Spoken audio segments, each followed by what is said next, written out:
Ready to make fashion fireworks? Right now at Old Navy, get up to 60% off the entire store during Old Navy's Red, White, and New sale. Save big with items for $2, $4, $6, and $8, including women's tanks for just $2. And up to 60% off summer essentials like flip-flops, tank tops, swimwear, and shorts. Get more bang for your buck with up to 60% off your favorite all-American styles right now at Old Navy and OldNavy.com. Select styles only. Entire store offer valid 6/28 to 7/5. Excludes clearance, gift cards, register lane items, jewelry, today only deals, today only deals. Blog Talk Radio.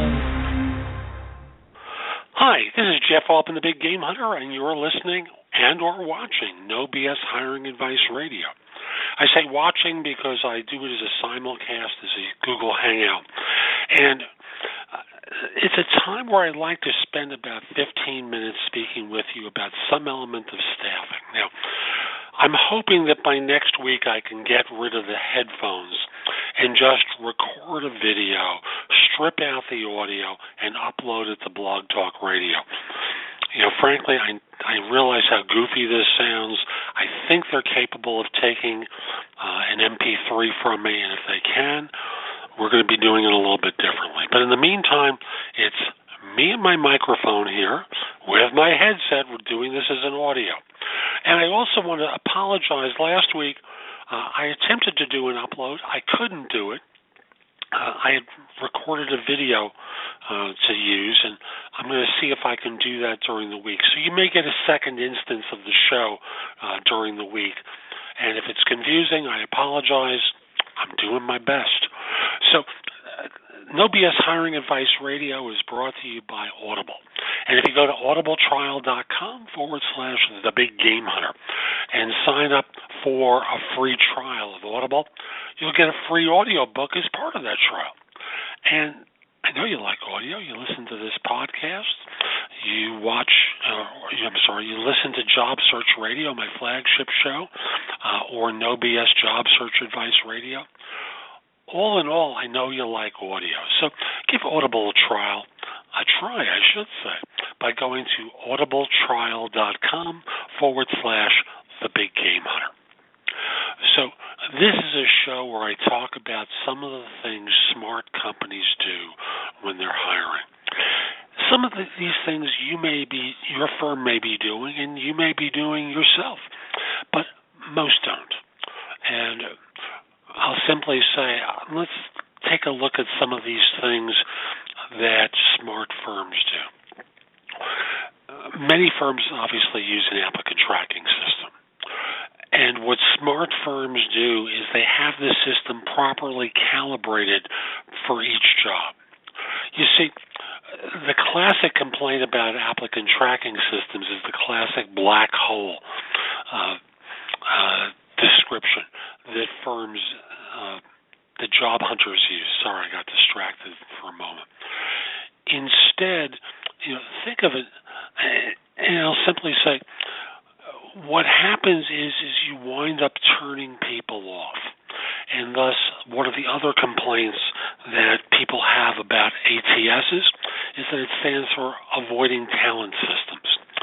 Calibrating your system properly per job will go a long way toward it not being a black hole, where the intelligence in your system properly identifies people and properly rejects people. So start by calibrating your ATS properly for each job. Now, with that, another thing they do is when a job description is created. Now, this doesn't matter if you use an ATS or a hiring manager is developing a specification. They have a clear description of what they're looking for.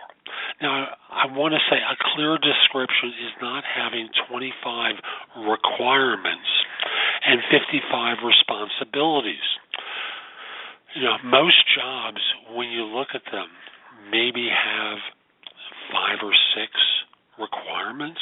That is, things that people do each day. And they have other things that they may do infrequently that are far less important. They have responsibilities that properly align themselves with what someone is going to be doing in most circumstances.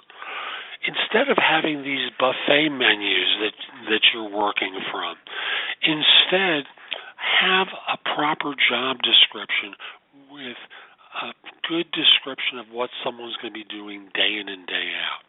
You can add on something by saying, infrequently you may be asked to do such and such, or we'll consider it a plus if you have experience with such and such, and we'll use it as a tiebreaker. What happens in most cases is these descriptions with the 25 requirements, you start looking for all 25 people. The job description remains open far longer than it needs to be. You're wasting money interviewing people way too long, way too often. So narrow down what you're looking for.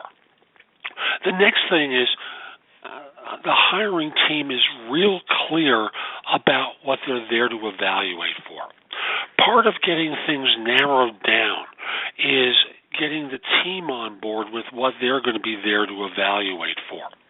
And if they're left to their own devices without any sort of direction about what they're there to interview for, you get a mess.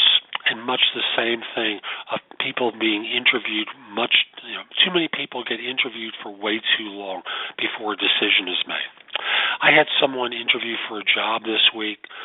He's going to head up a data governance role for a large firm. So they introduce him to someone on staff who probably is resentful that he or she, I don't want to identify gender, isn't being considered for the role. So they ask stupid questions like, who do you read? This can be a good question, but when the person responded with not just simply the mainstream stuff in governance, but some of the extraordinary people that he knows about, the interviewer, who was a staff-level person, said, I don't know who these people are that you're reading, and made it seem like they were incompetent or doing something wrong. Don't do that. Get clear about what your expectation is that you want a staffer to evaluate for. So, I also want to say that the staff isn't only to blame for these mistakes. Hiring managers do the same thing. And in doing so, they don't develop standardized questions about interviewing, and they go through these ad hoc things based upon what they see in the resume at the time of the interview. After all, most hiring managers do nothing to prepare, have created no standardized questioning, and thus bias gets in the way. And the result is you turn off and reject a lot of people you don't need to reject. Deal with the basics of the job. Don't go for the extraordinary situations until you have the tiebreakers. Another thing that they do is they recognize that they're not really capable of evaluating for fit. As a matter of fact, they like teams that are not homogeneous. So when you have a homogeneous team, there develops to be a groupthink, and the groupthink generates average or mediocre. So the teams that hire extraordinary like conflict. They're people who may be in conflict, respect others. They respect the manager to make the right choice. And as a result, rather than being homogeneous and basically looking for people just like them, they're willing to take on not just simply Susans and Jameses, but Hongs and Ramseys and people who are different. Now, why do I think it's important to go non-homogeneous? Well, there was an interesting statistic I saw that basically says, let me just say that managers are not equipped to evaluate for fit. After all, I'm a guy with a master's degree. I've done institute training. I've facilitated thousands of pieces of psychodrama work. I'm an unusual individual, but I know your hiring managers are not giving out industrial or behavioral psych tests. So these are firms that don't take into consideration predictive indexes.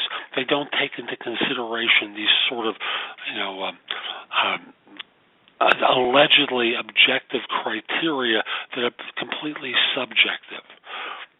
So I'll just say that the smart firms basically look for qualifications. And the smart firms get real clear and focused. And when they find the right person, they act on them.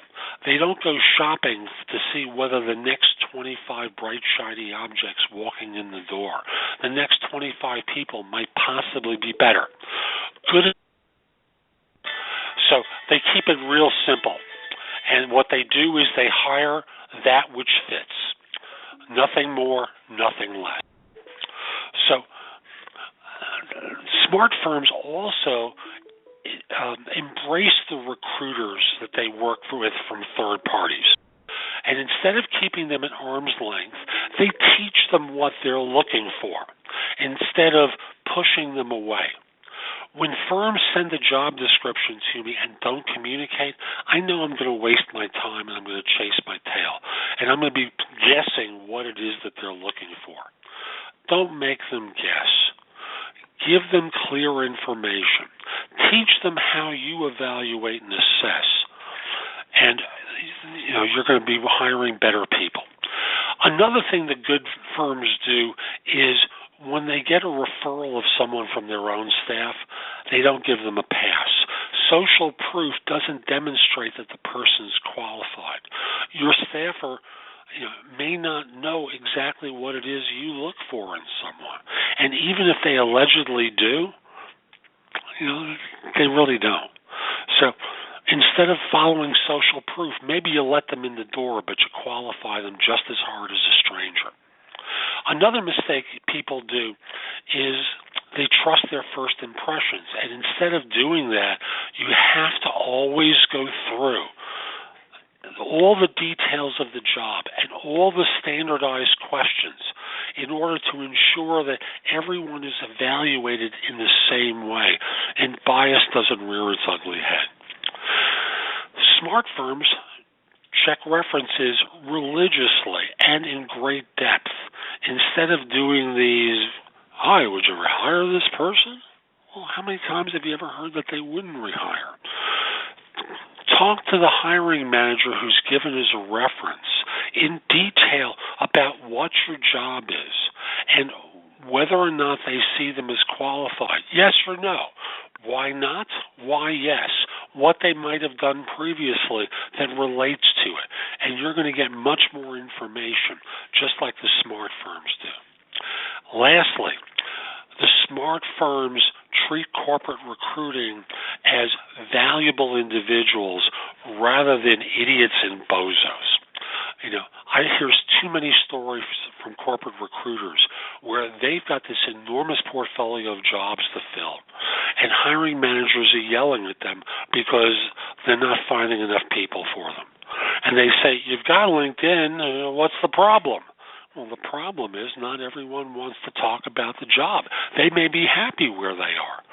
So I'll simply say, instead of treating your HR staff like bozos and incompetent, treat them with respect. And instead of reporting them to their boss, who basically brings them in and says, what's the problem?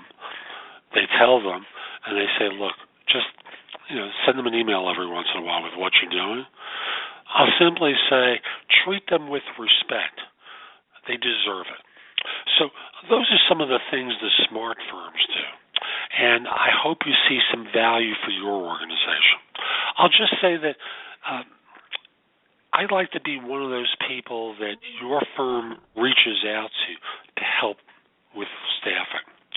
Most of my work in recent times is now involved with cybersecurity. So if you happen to be trying to fill cyber positions, I'd love to help you. If there are other things in technology that you need help with, I can certainly help as well. So call me at 646-374-8656 or email me at jeffoftman@thebiggamehunter.us.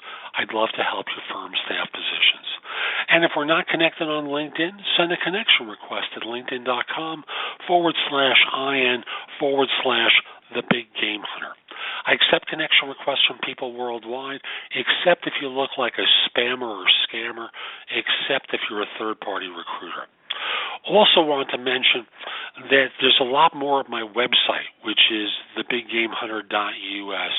There's stuff that you can watch, listen to, or read that is going to help you find people more quickly. So again, visit the website. I'd love to help you. So I'm Jeff Altman. Hope you enjoyed today's show. I'll be back next week with more No BS hiring advice. Take care. Ready to make fashion fireworks? Right now at Old Navy, get up to 60% off the entire store during Old Navy's Red, White, and New sale. Save big with items for $2, $4, $6, and $8, including women's tanks for just $2. And up to 60% off summer essentials like flip-flops, tank tops, swimwear, and shorts. Get more bang for your buck with up to 60% off your favorite all-American styles right now at Old Navy and OldNavy.com. Select styles only. Entire store offer valid 6/28 to 7/5. Excludes clearance, gift cards, register lane items, jewelry, today-only deals, two-day-only deals. Ready to make fashion fireworks? Right now at Old Navy, get up to 60% off the entire store during Old Navy's Red, White, and New sale. Save big with items for $2, $4, $6, and $8, including women's tanks for just $2. And up to 60% off summer essentials like flip-flops, tank tops, swimwear, and shorts. Get more bang for your buck with up to 60% off your favorite all-American styles right now at Old Navy and OldNavy.com. Select styles only. Entire store offer valid 6/28 to 7/5. Excludes clearance, gift cards, register lane items, jewelry, today-only deals, two-day-only deals.